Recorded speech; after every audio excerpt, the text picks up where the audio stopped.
What is cracking, ladies and gentlemen? We saw the lowest IQ moments in NASCAR only a few days ago. If you want to go check it out, I'll put the link in the below and maybe there will be a pop-up. I don't know. So what we're gonna do today, we're gonna go check out the highest IQ moments in NASCAR.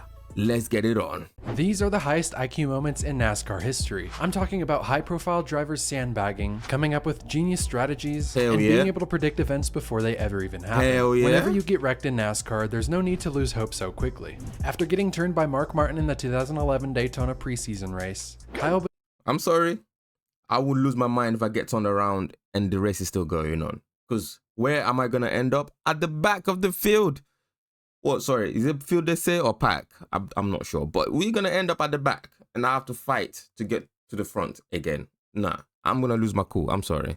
Busch spent the whole duration of the caution making repairs to his car on pit road. The field gets lined up to go green once again, but wait, who is that? Just before the race gets restarted, Kyle Busch leaves his pit stall, runs at max speed to catch up to the pack, and times his run perfectly to pass every single car on the field as they pass the start-finish line. Speed. I am speed. Okay, that's wild. At the outside, here comes Kyle. And then it times it to the line.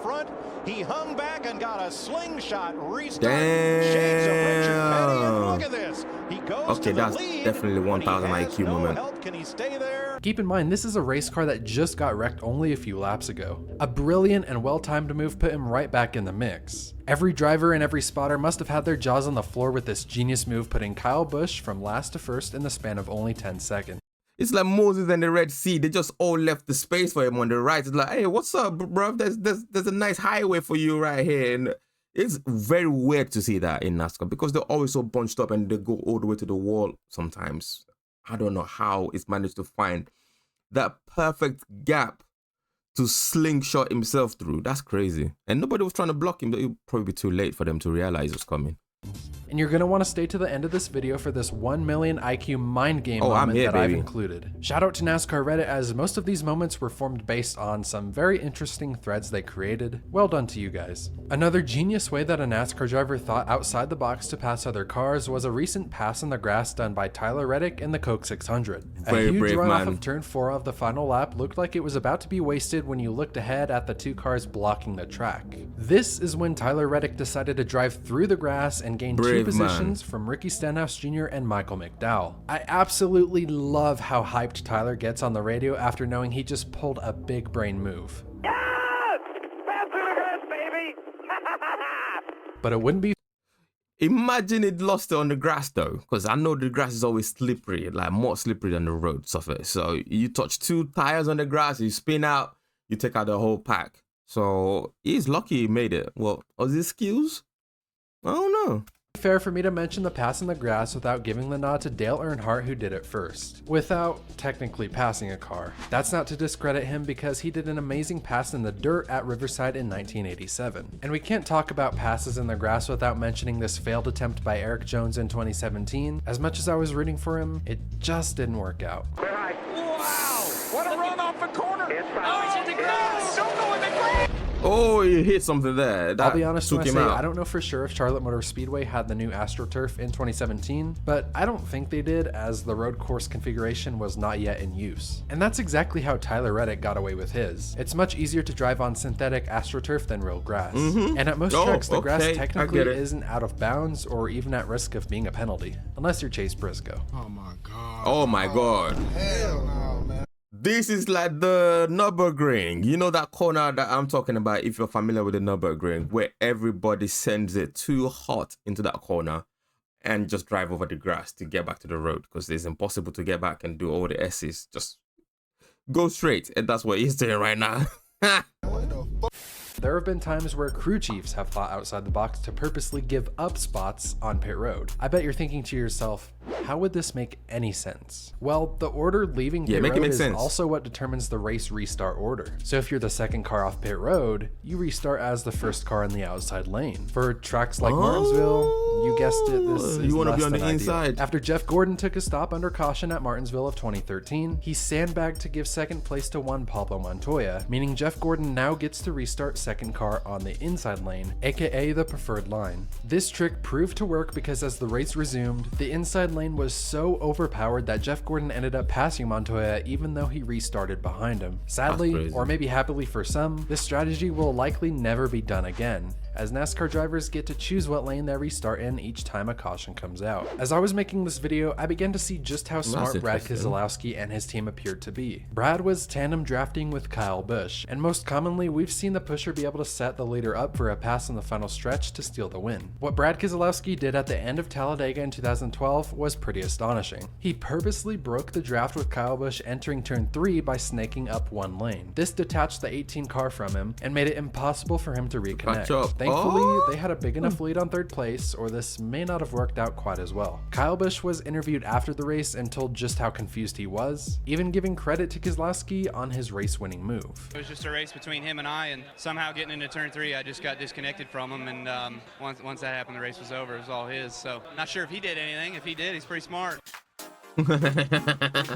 Jeff Burton exposed a loophole in the system at Charlotte in 2002. I won't spend too much time on it because I covered it in this video, but basically, all drivers were required to pit before the segment ended in the race. And Jeff Burton did so with only a few meters to spare because his pit stall was located just before the start-finish line. After getting serviced by his pit crew, he could then jump over the finish line just a few stalls away and keep a ton of track position. For a little bit more about this, check out NASCAR 1 in a Million moments from just a few months ago. I think this next moment is just going to prove that over time, NASCAR teams will always have small workarounds when it comes to the rules. Of course. NASCAR sometimes holds competition cautions early in certain races, in which they always inform the teams beforehand. Competition cautions really only have one clear rule. You can pit before it happens, but you can't add any fuel during the stop. If teams could just service their cars normally, everyone would try pitting before the competition caution, or they would just lose track position. That's where Harvick's crew chief Rodney Childers had the great idea to put on tires before the caution came out. Since Indianapolis is such a big track, you can pit under green and probably not go a lap down. From here, Harvick could stay out during the competition caution, and when everyone else came to pit, he would cycle to the front. Originally, he pitted from 9th place, so he essentially got the lead for free and also the benefit of clean air. Kevin Harvick was leading and Clint Bowyer was trailing right behind him as stage 2 ended in the race. The weather in the area was looking to get bad in a hurry, and Bowyer's crew chief made the call to come in and take only 2 right side tires. The rest of the field took 4, but the 14 team had to try something to take the lead. While 2 tires is technically a disadvantage, the 14 team figured they'd only have to make it work for a handful of laps until the rainstorm eventually hit. To their surprise, something even better happened. Battle for the race on the right against Mother Nature, and Ricky Stenhouse in turn 2 is in the wall. Ricky Stenhouse spun out and created a caution even sooner, and as Bowyer was leading. Immediately following, the rain rolled in, and since the race was over halfway done, it was called, and Bowyer's team won on an all-or-nothing 2-tire strategy call in the 2013 Richmond race. Wow, that's crazy. So they only changed 2 tires to save time, and that put them to the front. And because they know the rain is coming, the caution will be thrown, and the race will finish under the caution. Genius. Absolutely crazy. A caution came out late, leaving the race up to who would win a 2-lap dash. The first 3 cars elected not to pit, while the next 2 cars took just 2 right side tires. Before this caution, Kevin Harvick was leading, but now he's going to restart 7th. But the thing is, he was the first car on 4 fresh tires. With there being only 2 laps left, no one expected fresh tires to make that big of a difference, except for the 4 team.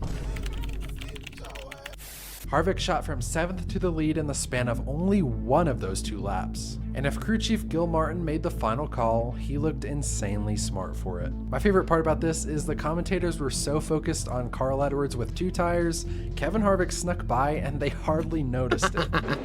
There goes Carl on the outside. He's got a nice run. How about Kevin Harvick in that 29er? That's his teammate he's chasing. McMurray got caught out, but way up the hill. Here they go. Of course. Now for the 1 million IQ moment I promised at the beginning of this video. In the 1974 Firecracker 400, David Pearson was leading but purposely let Richard Petty by on the final lap of the race. This is because he knew the car in second has a huge advantage thanks to the draft. Giving the lead away on the last lap is quite the gamble, but Pearson made it work as he timed his pass perfectly to retake the lead and win the race. This is the type of stuff you do in GTA Online racing because of the over-exaggerated slipstream, but David Pearson with the 1 million IQ to make sure he thought of every possible outcome in this situation. Well, Chris, I knew that if I let him stay behind me that he would draft me and beat me, so I just backed off right there at the last flag, the white flag, and let him go on by, then I got him back, coming off the floor.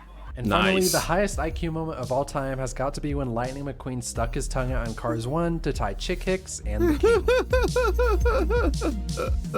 If we wanted to do a zero IQ moments video, I need you to list in the comments some of the most embarrassing low IQ moments in all of NASCAR. I'll even make sure to credit your ideas. Hit subscribe or not. All right, nah, that was fun. Yeah, some crazy moves, some crazy moves. People, obviously magicians in this craft, so they know exactly what they're doing. Absolutely incredible stuff.